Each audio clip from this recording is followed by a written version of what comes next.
minutinhos e nós não conseguimos ouvir a sua participação. Então, eu vou renovar o seu tempo, pedir desculpa e que a senhora faça a sua defesa novamente, ok? Tá bom. A palavra é sua. Obrigada. Então, novamente, bom dia a todos. Excelências, nesse caso, alega a parte apelante ter sido vítima de fraude, negando veementemente a contratação do cartão consignado com o PAN. No entanto, após a instrução processual, a sentença proferida julgou totalmente improcedente os pedidos autorais. Então, a apelante busca induzir a erro este juízo ao afirmar que o recorrido não comprovou a existência da relação jurídica entre as partes devido à ausência de instrumento público, argumento que não sustenta. Então, a contratação é legítima, sem irregularidades, realizada na presença de testemunhas que atestaram a leitura das cláusulas em voz alta e a assinatura do contrato pela parte contratante. Então, os documentos apresentados são idênticos aos vinculados pela parte autora dos autos. No momento da celebração, o correspondente bancário, inclusive, informou em voz alta os termos e condições, e o cliente colocou a sua impressão digital na cédula de crédito bancário, conforme demonstrado. Então, trata-se de uma contratação particular realizada de acordo com o artigo 595 do Código Civil, na presença de testemunhas. Então, ressalto que a parte autora não contestou ter contratado o empréstimo, afirmando, inclusive, ter assinado o instrumento contratual, tentando agora eximir-se da sua obrigação. Então, não há irregularidades no contrato firmado entre as partes, como evidenciado no termo de adesão para a utilização de cartão de crédito consignado PAN, e a autora teve acesso a todas as informações relevantes à operação, incluindo o início dos descontos, valor do contrato, taxa de juros, entre outros, não havendo descumprimento do dever de informação. Além disso, a parte autora apresentou seu cartão bancário no momento da contratação, comprovando a titularidade da conta indicada para recebimento dos valores. Então, diante disso, o Banco PAN agiu sim no exercício regular do direito, e também não houve qualquer dano à parte autora, seja ele de ordem moral ou material, que foi tão somente a cobrança de valores oriundos de um contrato devidamente firmado entre as partes. Então, por essas razões, requeremos a manutenção da sentença de improcedência. São essas as minhas considerações. Obrigada.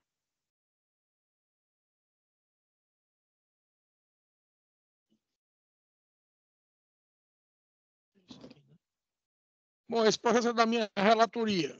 Então, eu vou ler aqui a ementa. Operação civil, direito processual civil e consumidor. Ação declaratória de nulidade de negócio jurídico cumulada com indenização por danos morais. Alegação de irregularidade na contratação de empréstimo consignado. Pessoa analfabeta. Instituição financeira não comprovou a regularidade do negócio jurídico impugnado. Apresentação de contratos sem assinatura rogo. Ausência de informações sobre os documentos das testemunhas, nulidade do instrumento contratual, falha na prestação do serviço, dano moral caracterizado, razoabilidade e proporcionalidade, quanto indenizatório fixado em R$ 5.000, juros de mora a partir do evento danoso, súmula 54 do STJ, correção monetária desde o arbitramento, súmula 362 do STJ, precedentes desta Corte de Justiça, danos materiais, devolução do indébito na forma simples, em atenção ao entendimento firmado no EARESP, de número 676608/RS, recurso conhecido e provido, sentença reformada. Eu agora submeto a ementa à votação dos meus pares e concedo a palavra à desembargadora Cleide para votar.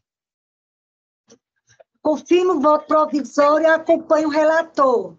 Obrigado, Eis o meu voto. Conceda a palavra ao desembargador Paulo Nogueira para o seu voto. Acompanho Vossa Excelência, senhor presidente. Obrigado, desembargador. Então, eu vou proclamar o resultado. A Câmara, por unanimidade, conheceu do recurso para dar provimento. Dando sequência, a gente vai agora para o processo que na nossa ordem está sob o número 29.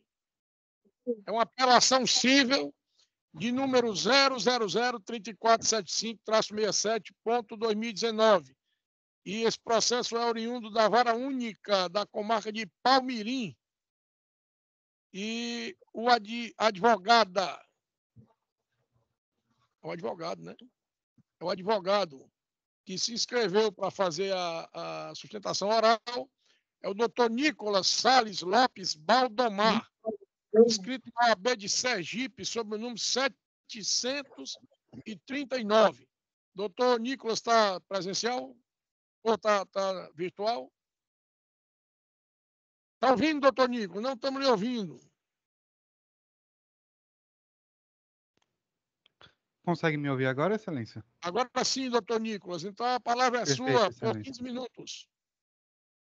Perfeito, Excelência. Muito obrigado. Inicialmente, gostaria de saudar essa colenda da Corte, na pessoa do presidente, mas estendendo também aos demais embargadores. Saudar também o excelentíssimo procurador, defensor, serventuários, advogados, todos aqui presentes. Excelências, eu não vou me estender muito, na verdade a matéria é bastante conhecida por Vossas Excelências, em que pese ser minha primeira sustentação aqui no Tribunal de Justiça do Ceará. Inclusive, já aproveitei muito dos julgados de Vossas Excelências, inclusive sobre a mesma matéria.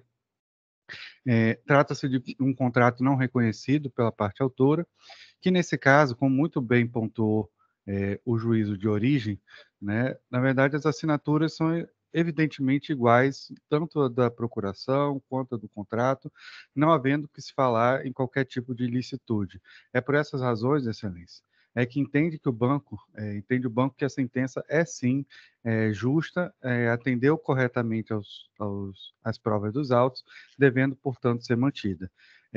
E sem maiores elucubrações, uma vez que o conhecimento da matéria é simples, já existe um entendimento consolidado desse tribunal sobre a matéria é bastante repetitiva.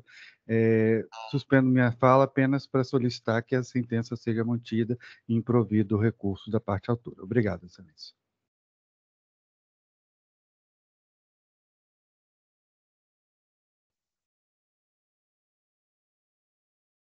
Brigando com esse microfone, hora esqueço de desligar, hora esqueço de ligar, mas com o tempo a gente se acomoda. Obrigado, doutor Nicolas. Esse processo é da nossa relatoria. Então, eu vou ler aqui a nossa ementa. Apelação civil, processo civil, ação declaratória de nulidade contratual com pedido de repetição do indébito e indenização por danos morais e materiais. Sentença de improcedência preliminar de cerceamento de defesa acatada. Provas periciais indispensáveis. Apelante não reconhece a assinatura aposta no contrato de cartão de crédito com margem consignável, que deu causa aos descontos supostamente indevidos. Necessidade de realização de instrução processual em observância do princípio do contraditório e da ampla defesa. Sentença anulada com retorno dos autos à origem para produção da prova pericial requerida pelo apelante na peça de réplica. Recurso de apelação conhecido e provido. E agora eu concedo a palavra à desembargadora Cleide para proferir seu voto. Acompanho o relator. Obrigado, desembargadora Cleide. Concedo a palavra ao desembargador Paulo Nogueira para proferir o voto. Acompanho Vossa Excelência, senhor presidente. Obrigado, desembargador Paulo Nogueira. Então, vou proclamar o resultado. A Câmara, por unanimidade, conheceu do recurso para dar provimento, sentença cassada. Dando sequência à nossa sessão de julgamento, nós vamos agora trazer a julgamento o processo, que é o número 40 da ordem. E também uma apelação civil de número 0052161-94.2021, que é oriundo da primeira vara civil da comarca de Sobral. E o advogado que se inscreve para fazer a sustentação oral é também o doutor Nicolas Salles Lopes Baldomar, inscrito na OAB Sergipe, sob o número 739. Está me ouvindo bem, doutor Nicolas? Ouço sim, Excelência. Ok, então a palavra é sua por 15 minutos. Pois não, Excelência. Saudando novamente essa colenda Câmara. Excelências, a matéria é muito semelhante à anterior. A diferença entre o caso anterior e o presente é que, no caso, a contratação se deu através de cartão com senha pela própria parte autora. E aqui, Excelência, eu faço vênias, inclusive, para ressaltar que casos semelhantes acontecem muito aqui em Sergipe, e isso, inclusive, já tem levado juízes de origem a arbitrar pesadas multas por litigância de má-fé. Sobretudo quando é comprovado, como no caso em questão, que a parte recebeu e utilizou o valor que foi disponibilizado à autora. Nesses casos, Excelência, inicialmente as multas de litigância de má-fé eram pequenas, de 1%, 2%, Hoje em dia, já existem juízes que arbitram em 10%, o tribunal tem limitado posteriormente a 9%. Mas os casos são tão repetitivos e demonstram tanto ímpeto e processar o banco quando há provas e demonstrações de que a contratação foi pela parte autora, seja através de um cartão com senha, seja através, muitas vezes, de assinatura rogo, demonstrado efetivamente que a assinatura, né, a posição da digital é da parte autora, seja demonstrando que a parte recebeu valores, muitas vezes valores vultosos de 2, 3, 5 mil reais, inclusive em datas diferentes da data de recebimento da aposentadoria, do benefício que a pessoa recebe, demonstrando que a pessoa teve o ímpeto de ir no banco naquele dia, não naquele momento, para recebimento do benefício, sim, em data posterior, sabendo, sim, portanto, da contratação. Então, Excelência, com todas as vênias a eventual posicionamento contrário, entendo também que, nesse caso, o juízo de origem acertou ao julgar improcedente a demanda, uma vez que a contratação foi através de cartão e senha, uma vez que há demonstração de que realmente a pessoa recebeu esses valores e utilizou deles, razão pela qual entendo e peço, com todas as vezes de entendimento contrário, que seja mantida a sentença e rejeitado o recurso da parte autora. Obrigado, Excelência. Obrigado, doutor Nicolas. Então, esse processo também é da minha relatoria, e eu vou passar aqui a leitura da ementa, apelação civil, direito processual civil e do consumidor, ação declaratória de nulidade de negócio jurídico, acumulado com indenização por danos morais e materiais. Alegação de irregularidade na contratação de empréstimo consignado. Instituição financeira comprovou a regularidade do negócio jurídico impugnado. Apresentação de contrato assinado pela via digital. Necessidade da senha de uso pessoal da autora. Recurso conhecido e desprovido, e a sentença de primeiro grau está mantida. Eu agora vou submeter o meu voto à apreciação dos meus pares. Com a palavra a desembargadora Cleide para proferir o voto. Mantenho o voto provisório e acompanho o presidente, a relatoria. Esse é meu voto. Eu agora concedo a palavra ao desembargador Paulo Nogueira para proferir o voto. Também acompanho Vossa Excelência, senhor presidente. Obrigado, desembargador Paulo. Eu vou proclamar o resultado. A Câmara, por unanimidade, conheceu do recurso para negar provimento. Dando sequência, Obrigado, Excelência. Bom dia. Ao processo da ordem de número 128. Esse processo é uma apelação cível de número 011-0102-20, 2018. Ele é oriundo da 4ª Vara de Família de Fortaleza. E a advogada inscrita para a sustentação oral é a doutora Rebeca Albuquerque. OAB Ceará é 10 mil e o quê, doutora? 10.500, botaram só 10,50, desculpa. 10.500. Então, eu concedo a palavra à doutora Rebeca pelo prazo de 15 minutos. Bom dia, doutora. Eu gosto do... A todos, na pessoa do desembargador Djalma, e da desembargadora relatora Ilma. Bom, aqui trata-se de uma apelação de uma sentença proferida numa ação revisional de alimentos. Certo? Gostaria só de fazer um breve resumo, por ser importante aqui, das datas e do contexto desse processo. De um casal que se separou em 2009, certo? Ou seja, há 15 anos atrás. Na época, eles tinham um filho, na época não, eles tinham um filho, na época o filho tinha 5 anos de idade. A mãe não trabalhava, embora advogada e corretora, tinha 36 anos de idade, e na época foi fixada uma pensão para os dois, para a mulher, para a ex-mulher e para o filho, em virtude da situação da época, que ela não trabalhava. Foi fixado em 10 salários mínimos, 0,80 para os dois, e o pai ainda pagando educação e saúde, tudo. 4 anos depois, o apelante, na verdade, o meu cliente, médico, entrou com revisional de alimentos, pedindo para extinguir, para exonerar a pensão da ex-mulher, que já dava 4 anos se passaram, ela já estava tempo de ela ter entrado no mercado de trabalho, saudável, qualificada e tudo, e pedindo para diminuir as despesas do filho, já que ela poderia contribuir, na ocasião, com a manutenção do menor. Em 2013, foi realmente reduzido a pensão, na verdade, exonerado. Ele continuou pagando, durante um ano, 2,5 salários mínimos, depois, outro ano, 1,5 salário mínimo, e exonerou. E continuou a pensão para o filho. Na verdade, no valor de 5,42 salários mínimos, e a mãe exonerada, mas ele pagando tudo na ocasião, porque a mãe permanecia sem trabalhar, foi retirada a pensão dela, foi exonerada, mas ele continuou pagando 100% em virtude que ela ainda não trabalhava.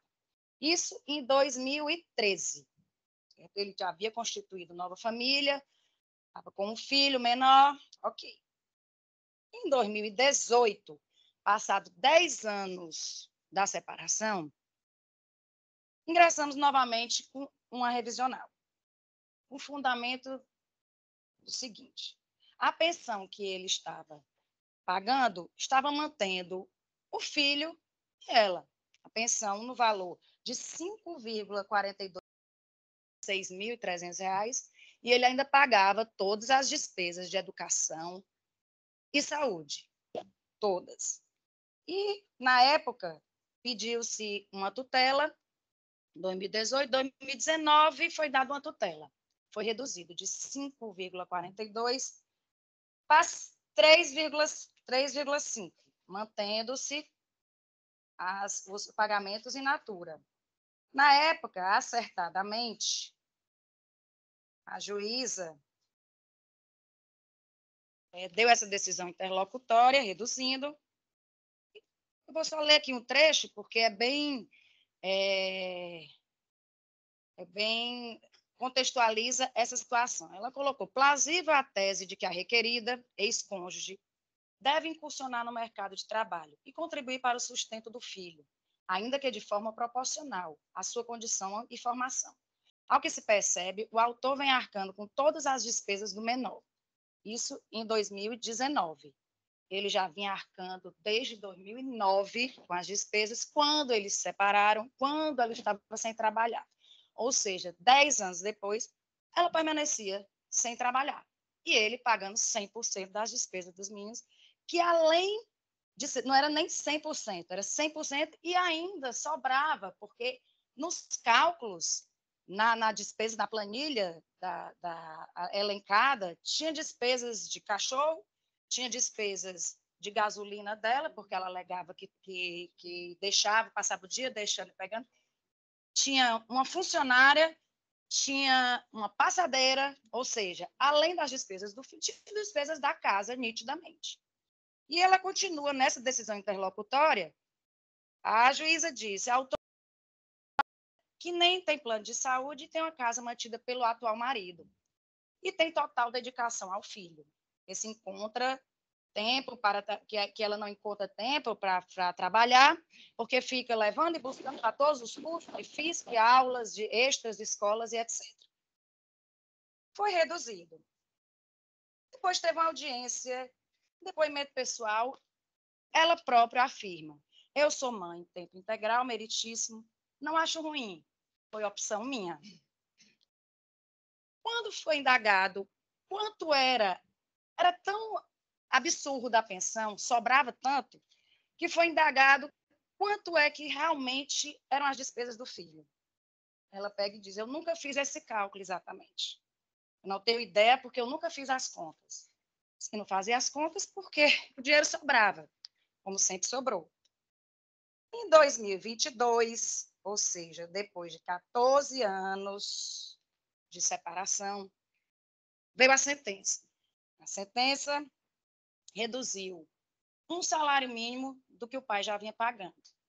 Manteve a despesa de educação, as despesas de saúde e foi reduzido de 5,42 para 4,5 salários mínimos. Na sentença, a juíza deixa claro que o apelante, paga 100% das despesas pelo fato da mãe encontrar-se desempregada. Só que de hoje já se passam 15 anos. Claro, ela nunca vai arrumar um emprego, nem tem o menor interesse, quando tem todas as contas pagas do filho. E hoje ele tem 20 anos de idade.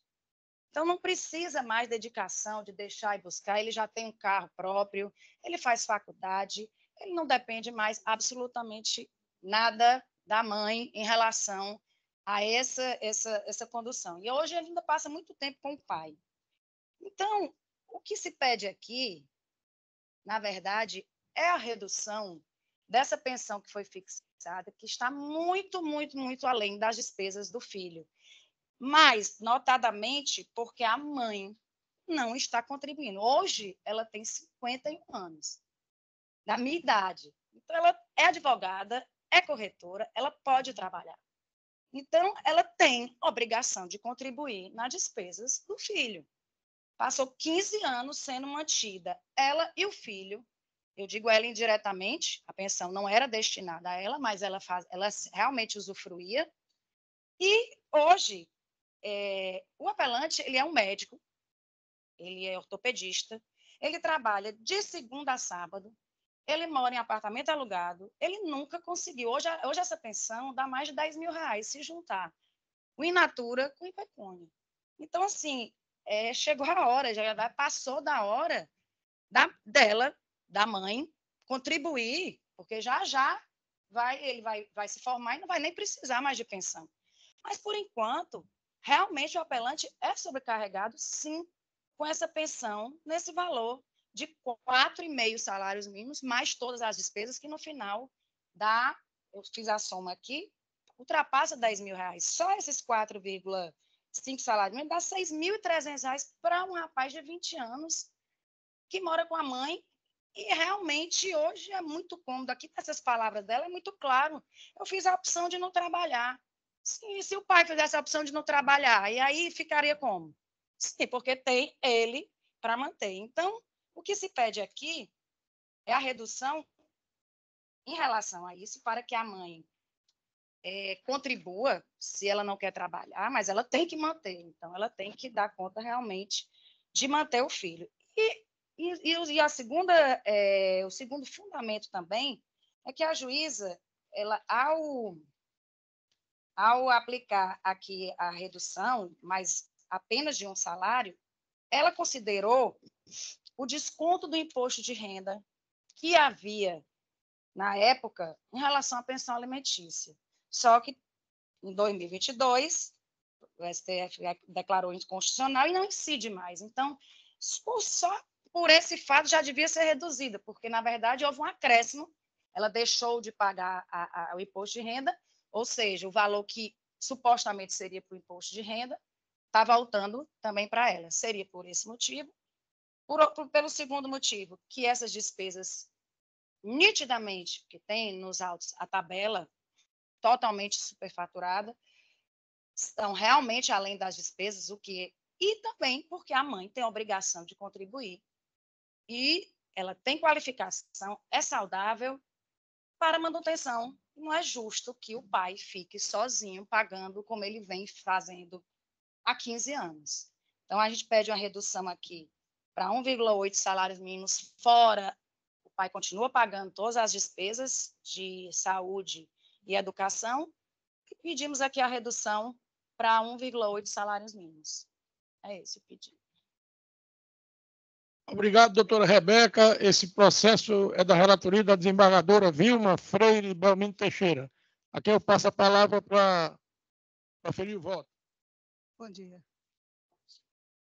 Recurso de apelação cível, ação revisional de alimentos, apelante que busca a redução dos alimentos fixados em 4,5 salários mínimos, acrescido das despesas escolares, mensalidade, matrícula, fardamento e material escolar, bem como plano de saúde e despesas odontológicas, a serem prestadas in natura em favor do alimentado.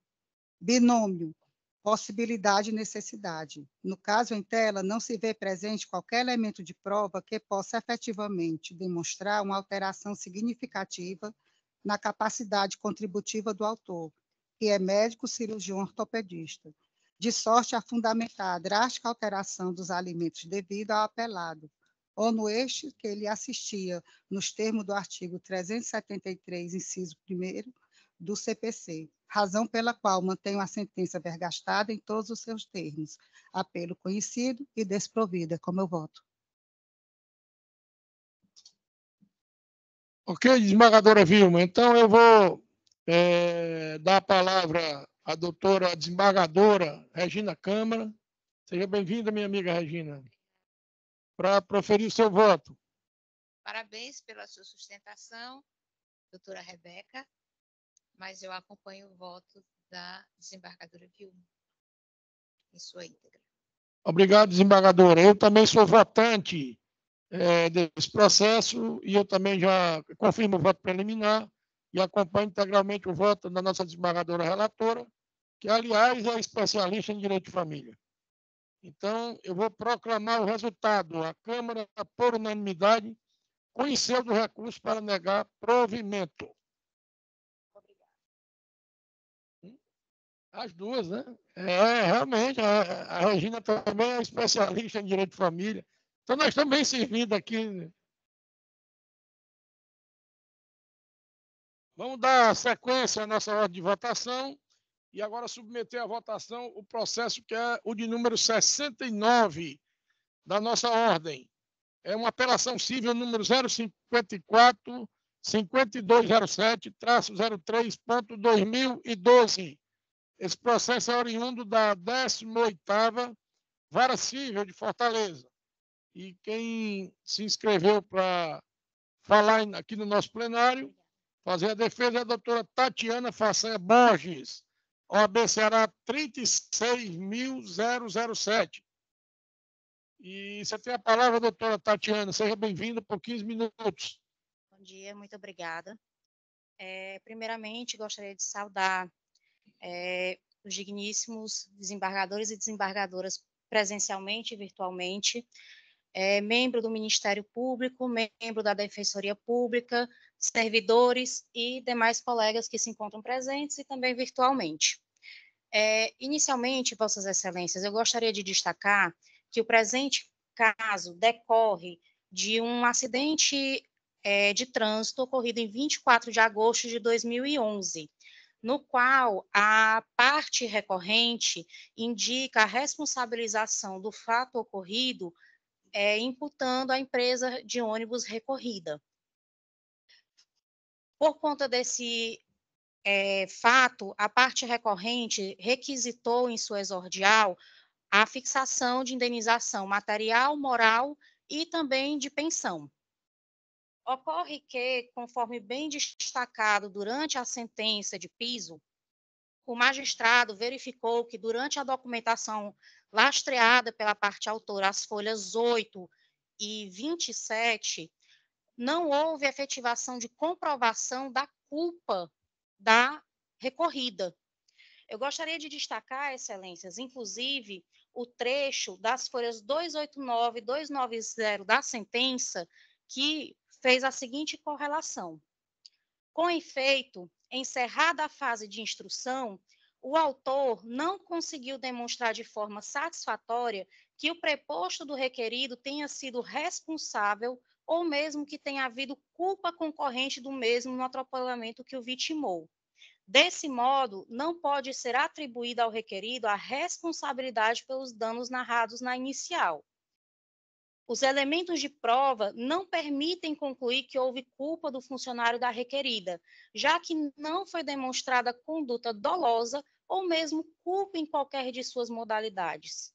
Diante desse cenário, constato que a conduta do autor foi imprudente, deixando-se de atentar às regras de segurança ao entrar na rua preferencial sem as cautelas de praxe, que acarretaram o acidente, denotando culpa exclusiva da vítima. Excelências, eu não sei se vai ser possível de visualização para vossas excelências, mas eu gostaria de expor uma foto do ocorrido, que embora fosse em 2012, ainda foi apresentado aos autos na contestação, que demonstra justamente que se tratava de uma esquina, entre uma avenida principal e uma rua lateral.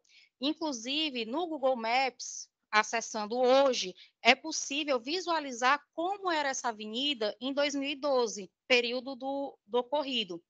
O ônibus trafegava, não sei se Vossa Excelência consegue ver, excelentíssima doutora Cleide, mas aqui é a via principal, a Avenida Zezé Diogo, na qual o preposto do meu cliente, dirigindo um ônibus, trafegava. Como podem ver, uma via principal estreita, de duas mãos, e logo aqui foi a rua pela qual o recorrente avançou a preferencial, essa ruazinha lateral. Logo, o acesso de preferência era do motorista de ônibus por se tratar de acesso a uma via principal.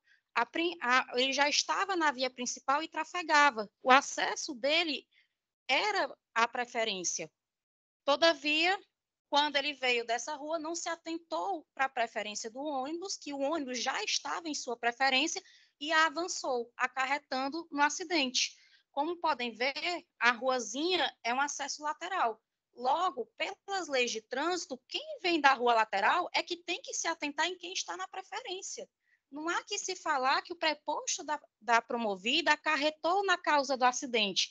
Tanto é que as fotos aos autos, principalmente as folhas 65 e 64, demonstram que a moto, justamente, o colégio que tem no Google Maps, que ele saiu dessa rua e justamente abarroou no veículo da promovida.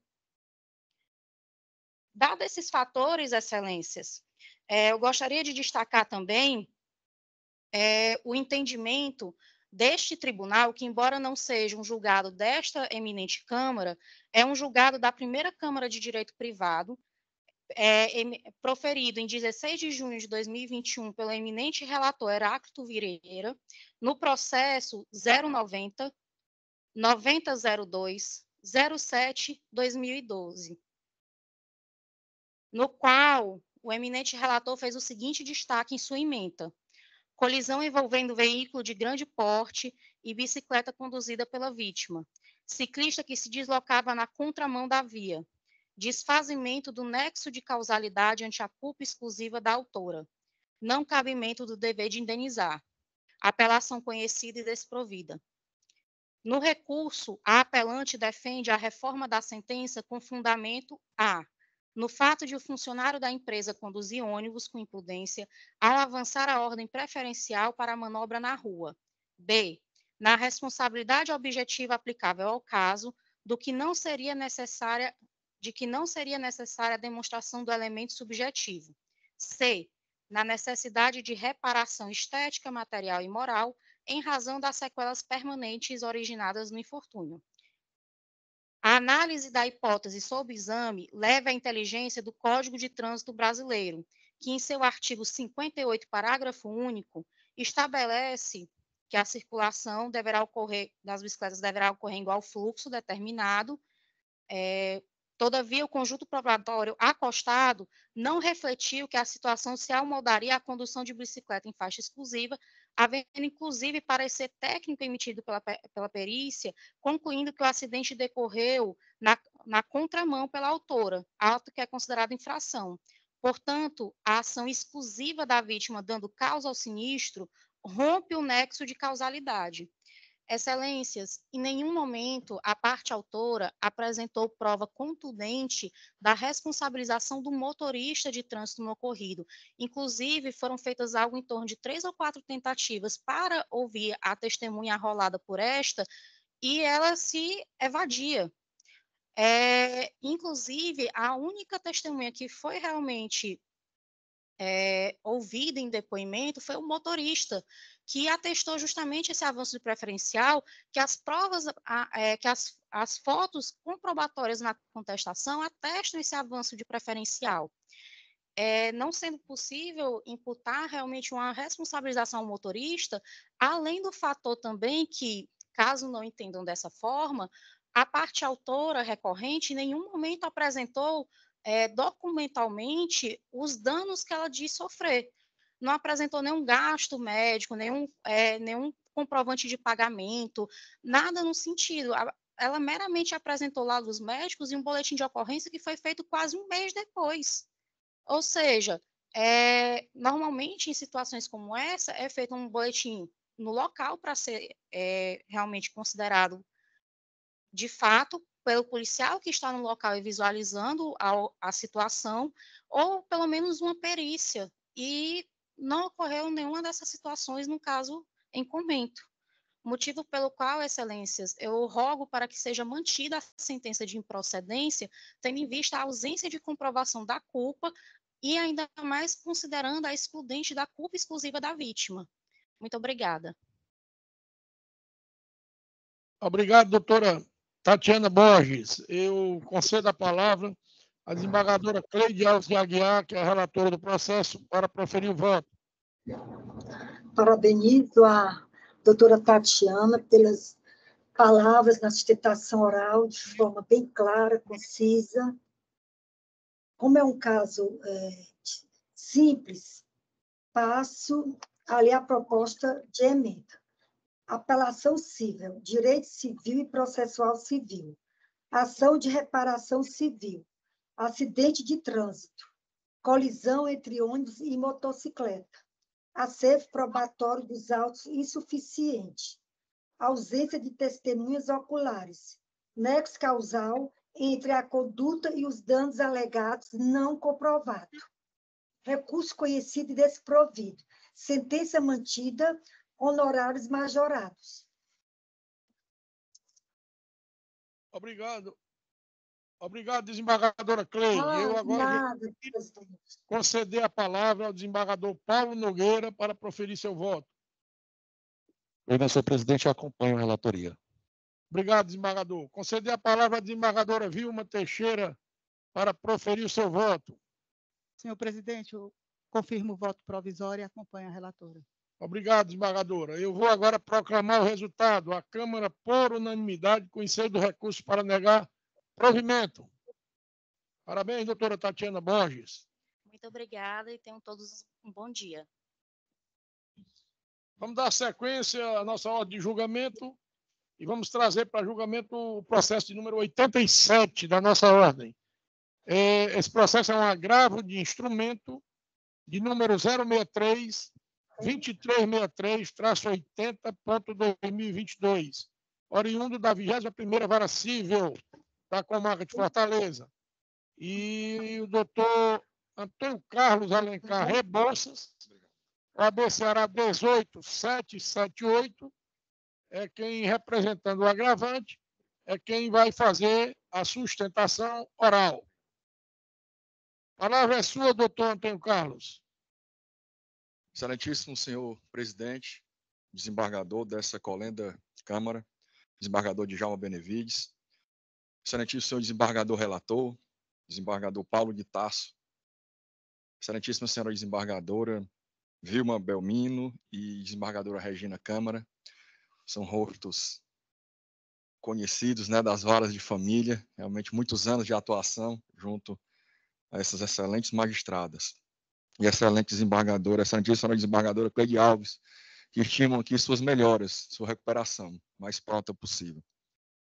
Desembargador, eu antes de iniciar mesmo aqui o processo, eu não quero me furtar aqui, quando Vossa Excelência iniciou a sessão, fez uma deferência à advocacia, perdão, quero fazer também referência aqui à Força Pública, né? A Defensoria Pública e a Procuradoria aqui presente os servidores, perdão pelo erro. Quando Vossa Excelência iniciou, Vossa Excelência falou, fez uma deferência à advocacia e falou, né, que foi advogado por 7 anos, sempre recebeu muito bem a advocacia. E a colega que estava aqui ao meu lado, que foi muito solícita agora a ajudar aqui a colocar a beca, ela falou, realmente ele sempre atende muito bem, né? Então, assim, eu quero dizer para Vossa Excelência que isso vai ficar registrado, como a desembargadora Regina também sempre me atendeu muito bem, aonde for, né? Dos outros eu não tive o prazer ainda a doutora Vilma também, sempre, a desembargadora Vilma também sempre me atendeu muito bem. E eu não quero deixar de registrar, quando eu fui internado em 2021, da Covid, eu fui entubado 3 vezes, né? E traqueostomizado 2 vezes. E tive uma parada cardiorrespiratória prolongadíssima, né? Que até os médicos tinham desistido já de fazer a reanimação. E quando eu saí daquela situação, que eu voltei, reaprendi a andar e tudo, e graças a Deus estou aqui hoje, aprove a Deus me trazer de volta, tinha um juiz que eu tinha feito uma audiência com ele pouco antes de me internar, num modo virtual. E era um juiz que eu tinha uma profunda estima. Não era amigo, não posso dizer que era amigo, porque eu nunca fui à casa dele, ele nunca foi a mim, nunca nos encontramos em um lugar. Era estritamente de nos encontrarmos em audiências e em despachos, né? E ele me atendia tão bem, e nós tínhamos assim uma convivência tão harmônica no judiciário, que é interessante, mas Deus foi bom com a minha família, né? Meu irmão foi internado, meu filho foi internado no mesmo período que eu, graças a Deus todos estamos aqui. Mas quando eu saí, eu fiquei sabendo que esse magistrado foi internado no mesmo período que eu e que tinha tido a infelicidade de falecer, né? O doutor Michel ali, do terceiro juizado, que eu tive o prazer de conhecê-lo bem antes, quando eu fiz um júri, lá na comarca de Calcaia, quando ele era um magistrado lá, ali eu já tive admiração por ele. E realmente, Excelência, só para registrar o seguinte, por incrível que pareça, como Deus foi benevolente com a minha família, ninguém chegou a óbito, ficar em óbito realmente, Dr. Michel foi a única pessoa da pandemia que eu fiquei profundamente triste quando eu soube do falecimento dele. E de uma convivência nos tribunais, de uma convivência nos fóruns, nos juizados, né? Então, parabenizo Vossa Excelência, porque de imediato tive aqui o testemunho da colega, e isso realmente fica registrado nas nossas vidas, né? Excelências, senhores desembargadores, senhoras desembargadoras, esse processo, quando eu peguei esse processo, vou fazer um pequeno retrospecto. Quando eu peguei esse processo, ele já veio para mim de um colega. Ele veio com uma ação de reconhecimento e dissolução de união estável e veio com uma ação de arrolamento de bens, onde era pleiteado ali, inclusive, o bloqueio de vários bens, mais de 10 apartamentos, terrenos, eram ali pleiteados. O que aconteceu? Chegou até mim já com o arrolamento negado, esses pedidos, e o reconhecimento de união estável por fazer ainda a instrução probatória. Fizemos a instrução e me debrucei sobre esse arrolamento e consegui provar nos autos, por meio de documentação, por meio de cartório, por meio até de imposto de renda, que realmente aquele cidadão estava se desfazendo dos seus bens para não ter que repartir com a sua companheira, com quem tinha um filho, inclusive, no caso de reconhecimento da união estável. E assim aconteceu, né? Consegui que a magistrada na época desse ali a primeira vara de família, né? Desse o bloqueio dos bens. Só que esse processo já chegou a mim com uma demora já bastante grande e realmente quando foi bloquear os bens, não tinha mais bens a bloquear, né? A filha desse cidadão de outro relacionamento com apenas 23 anos de idade na época adquiriu um patrimônio milionário sendo estudante, né? E ele ficou sem ter nada para dividir com a sua companheira. Sobreveio alguns anos depois a sentença que declarou, reconheceu a união estável e determinou a divisão de bens. Um único bem que tinha ficado bloqueado naquele arrolamento de bens, a magistrada entendeu por bem dar uma decisão desbloqueando os bens no arrolamento de bens, embora reconhecendo a união estável. Ingressamos, na época, com um agravo, uma apelação para que não fosse... foi reconhecida a união, então não mexemos nesse mérito. Pedimos que não fossem desbloqueados os bens na ação de arrolamento. O que aconteceu foi que... e entrei com a execução, né? O que aconteceu foi que a magistrada entendeu que não cabia a execução para a minha cliente, porque não tinha mais bens. Ela reconheceu a união estável, dissolveu e disse que ele tinha que dar metade dos bens para ela, mas, ao mesmo tempo, quando do cumprimento de sentença, ela disse, olha, até tive uma reunião com ela, ela disse bem claramente para mim, doutor, eu não vejo aqui como dividir os bens se não tem mais bens. Aí eu indico o senhor realmente ir pelo caminho cível, e foi o que eu fiz. Né? Entrei com ação cível, onde eu peço a extinção de condomínio, né? No caso, não tendo mais os bens, que seja pelo valor da causa, que não foi contestado em nenhum momento pelo pelo requerido, né? Requerido na ação de família e requerido nessa ação civil. Ele não questiona em nenhum momento o valor da causa.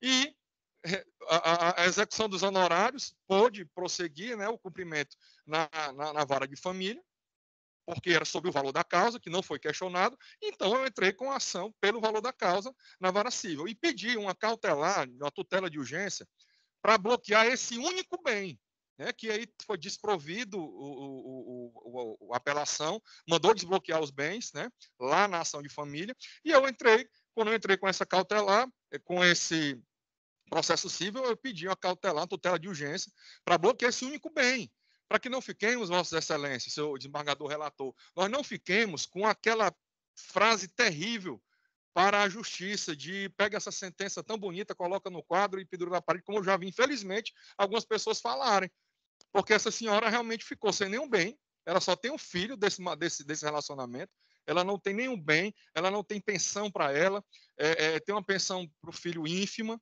e bens que ela tem direito, porque ajudou a construir aquele patrimônio vasto, enorme patrimônio, ela ficou sem nada. E aí os magistrados de primeiro grau, nessa causa de civil, né, onde busca-se o ressarcimento desse valor que ele se desfez, entendeu que não havia o fumus boniuris, né, o perigo da demora, não existia ali o perigo in mora nem a fumaça do bom direito na questão de conceder a tutela de urgência. E aí essa minha cliente realmente está desguarnecida, sem poder nada ter em termos de garantir alguma coisa no final da procedência dessa ação. E o objeto deste agravo é exatamente isso. É pedir que seja reformulada essa decisão do juiz de piso. Para quê? Para que determine-se que seja, sim, bloqueado esse único imóvel que ainda resta no nome desse cidadão, que é milionário, mas não tem nada. Então, o que fundamenta esse pedido é o quê?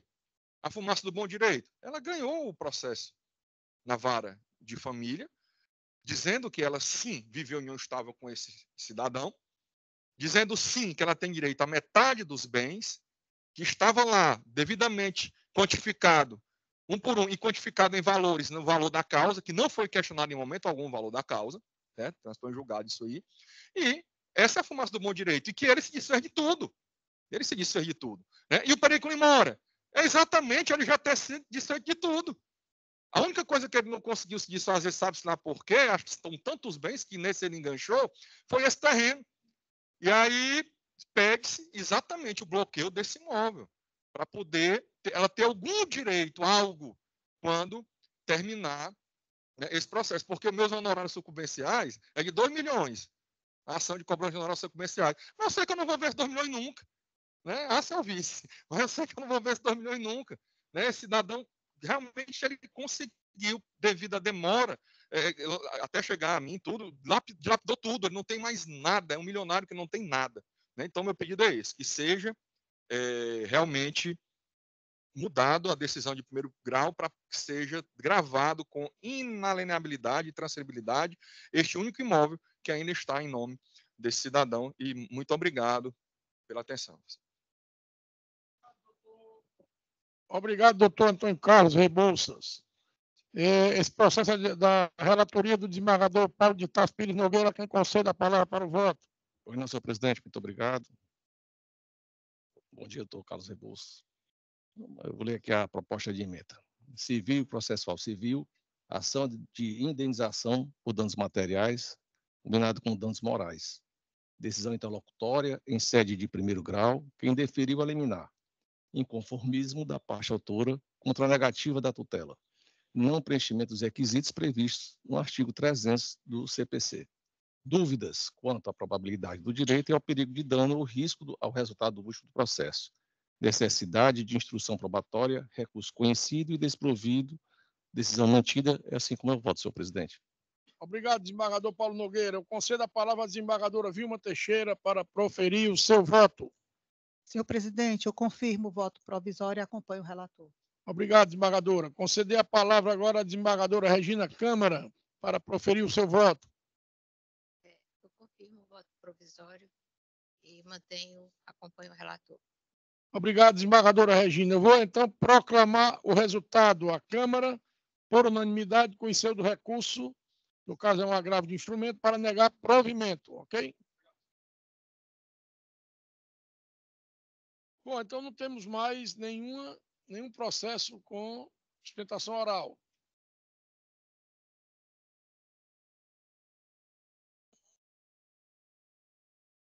Então, os processos já estão votados previamente, eu só vou perguntar aos nobres desembargadores e desembargadoras se confirmam os votos prévios. Desembargadora Regina, confirma? Confirmo. Desembargadora, desembargadora Vilma Teixeira, confirma? Confirmo, senhor presidente. Desembargador Paulo Nogueira, confirma? Confirmo, senhor presidente. Desembargadora Cleide, confirma os votos prévios? Confirmo, presidente. Obrigado, desembargadora. Pode apresentar provisoriamente. Confirmo todos. Anuncio que todos os processos que foram submetidos ao sistema do voto provisório previamente sejam incluídos em pauta, bem como os extra-pauta, e se tornam definitivos os julgamentos nos termos dos respectivos relatores, dos votos dos respectivos relatores. Então, a nossa votação está encerrada. Quantos processos foram hoje? Queria parabenizar novamente aos ilustres embargadores. Hoje nós trouxemos à votação 143 votos. Eu renovo as minhas palavras de que a dificuldade da gente votar, né, a dificuldade que a gente sente, eu com vocês, né, eu estou com 10 meses, 11 meses, vou fazer um ano agora, mês que vem, que eu assumi as funções de desembargador, e a gente na vara é muito mais fácil. Né? A gente julga e solta a sentença e está intimado, e aqui é muito difícil. Você tem que pedir pauta, e tem um negócio dos 15 dias antes, e a Lorena briga com a gente. É uma confusão danada. Então, eu sei da dificuldade da gente levar um processo a julgamento. Então, parabenizar todo mundo pelo esforço, né? E parabenizar pelos votos, pela serenidade. Essa é uma Câmara onde a gente tem muito prazer de trabalhar, né? São pessoas maravilhosas, são juízes que sempre trouxeram muito orgulho ao Tribunal de Justiça e ao povo do Ceará. E eu conheço todos os três, posso assinar embaixo, como diz os cabas da minha Itapipoca, porque são três juízes realmente que só trouxeram honra ao tribunal. Inclusive, a Regina já era para estar no tribunal há muito tempo, e o Paulo Nogueira já era para estar no tribunal há muito tempo. E se dependesse do doutor Djalma, já estariam há muito tempo. Né? Mas tudo é no tempo de Deus. E o tempo de Deus chegou, ou vai chegar já já, para os dois. Eu tenho certeza que a minha prima também logo, logo vai estar aqui de forma efetiva para trazer para cá os seus conhecimentos. A nossa posse. A nossa posse. Tá bom. Bom, agora eu queria perguntar se alguém deseja fazer uso da palavra. Eu vos peço a palavra, senhor presidente. Não, Paulinha. Desculpe, desembargador Paulo Nogueira, me perdoe, fui traído pela consciência. A palavra é sua. Senhor presidente, antes eu queria assim, externar um sentimento muito bom que vem do meu coração, que é essa felicidade, né, de a gente compartilhar esse espaço com amigos, com pessoas amigas. Nesse espaço tem a Cleide, a nossa querida desembargadora Cleide, que está no gabinete dela, se recuperando, vai se recuperar o mais rápido possível. Temos vossas excelências aqui, presencialmente, né? E aí eu me lembro daquela música de Luiz Gonzaga, que diz, e eu trago aqui em relação à terceira Câmara de Direito Privado, que a Lorena já sabe, eu já falei aqui uma vez, e vou repetir, porque a composição da terceira Câmara mudou completamente. E na primeira vez que eu fui convocado, e fui recebido com tanto carinho, e continuo sendo recebido com esse carinho, especialmente agora, eu dizia, fazia menção a essa música de Luiz Gonzaga, que ela diz o seguinte, a Caça Amarela é o nome da música. Né? Meu irmão aqui sabe disso, sabe como é, que a gente ouve muito nas nossas sessões de maçonaria, que diz o seguinte, é aquela casa direita em que é justa e perfeita e onde eu me sinto tão bem. Então, eu dedico esse essa passagem da música de Luiz Gonzaga, que é a terceira Câmara de Direito Privado.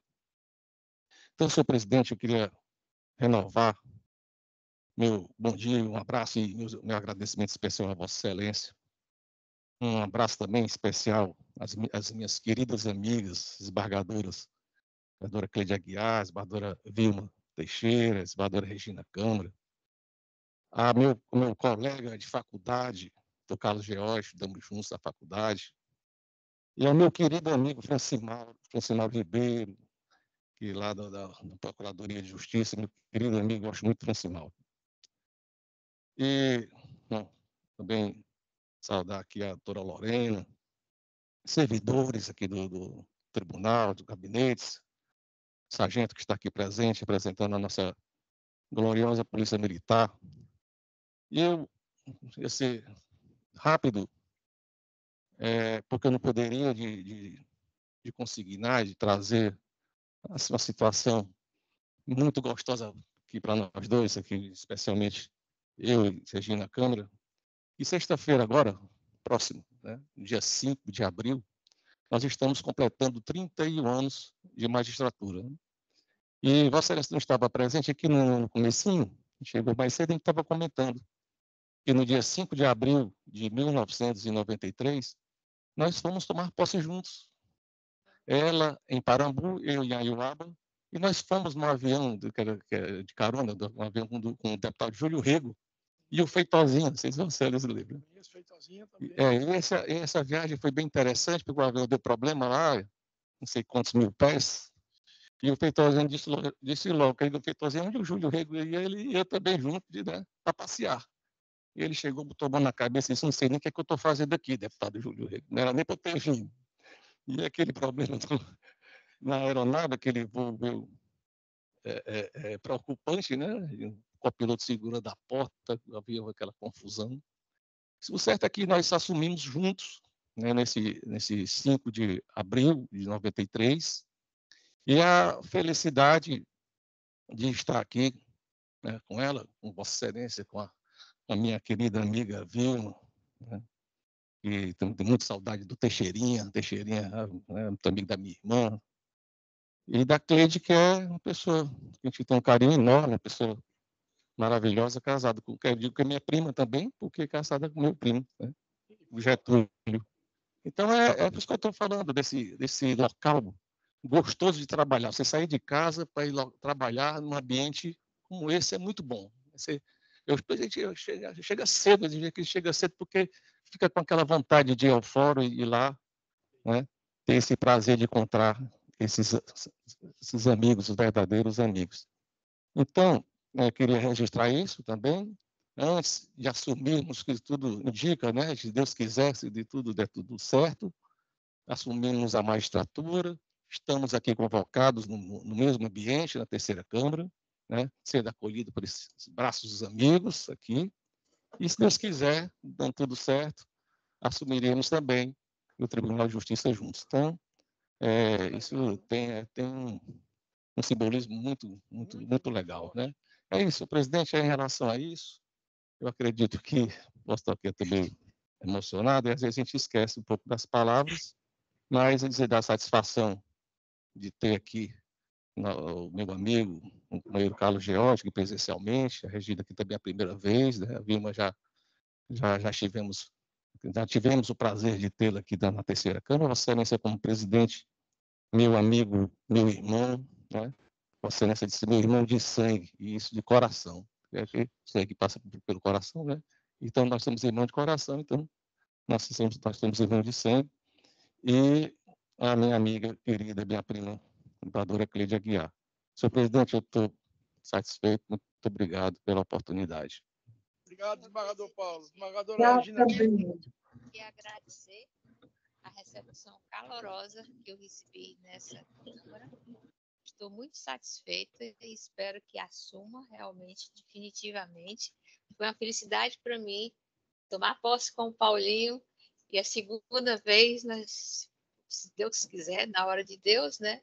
Juntos, né? Juntos assumirmos o Tribunal de Justiça. Obrigada a todos, aos servidores, aos meus servidores que também estão aqui presentes, a todos os colegas, e terei imensa satisfação em trabalhar e contribuir para o avanço da prestação jurisdicional do nosso TJ. Obrigado, Regina. Como eu queria falar? À vontade. Senhor presidente, eu nunca tinha feito inscrição para ascensão. E eu achava assim uma coisa muito distante, muito longe da minha realidade. Quando eu fui convocada pelo presidente, eu fiquei até sem saber se eu teria condições de responder ao que ele estava confiando ao meu alcance. E, assim, a receptividade que eu tive no gabinete que eu estou, que mudou de competência, e eu cheguei junto no mesmo dia, praticamente. Eles saíram do direito público e passaram para o direito privado, e no primeiro dia, assim que eu cheguei, numa experiência nova, eles também estavam. E o gabinete tem assim, ajudado no que pode, tanto é que a gente tem conseguido trazer alguma coisa, e eu me surpreendi em saber que realmente assim, era totalmente diferente do que eu pensava. Eu achava uma coisa inalcançável, mas com o apoio de todos vocês, por conta disso, eu até me inscrevi na lista de acesso, coisa que eu nunca tinha feito. Eu já estou com 30 anos de magistratura, tenho 44 de serviço público, mas eu estava tão confortável na minha zona de vara de família que era uma coisa muito distante. E hoje eu vejo assim que a gente ainda está pronto. As coisas que você aprendeu, mesmo sem lidar com elas no dia a dia, elas chegam novamente. E quando eu me deparo com um processo que eu preciso de um voto, eu vejo o quanto as matérias que eu achava que eu não conhecia mais estavam só dormindo.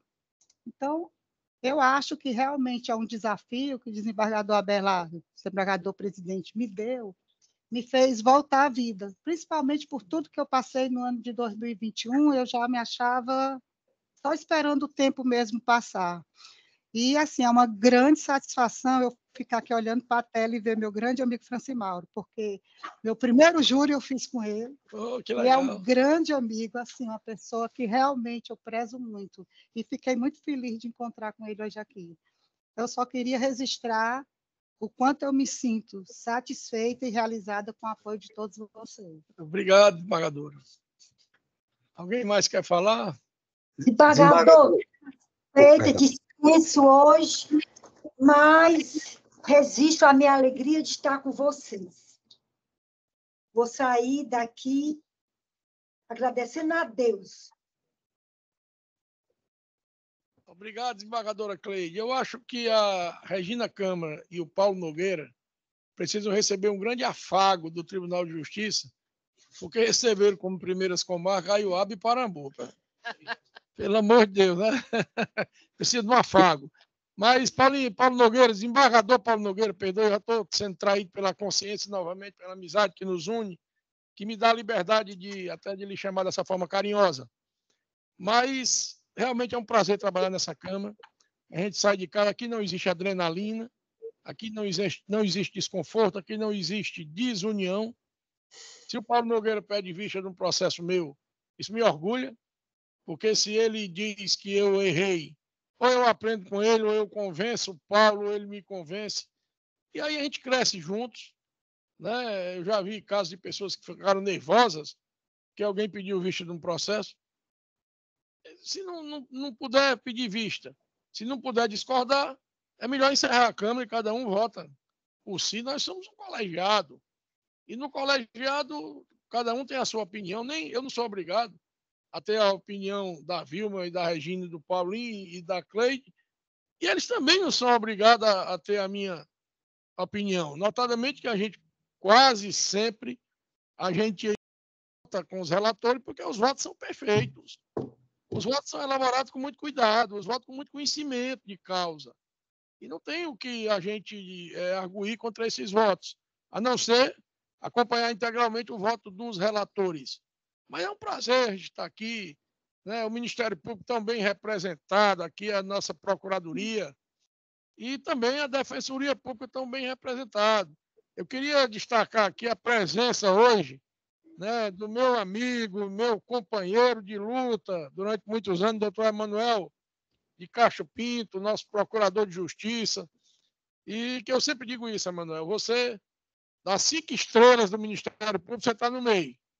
E eu considero que você é a maior delas. Né? Então, prazer ter trabalhado ao seu lado.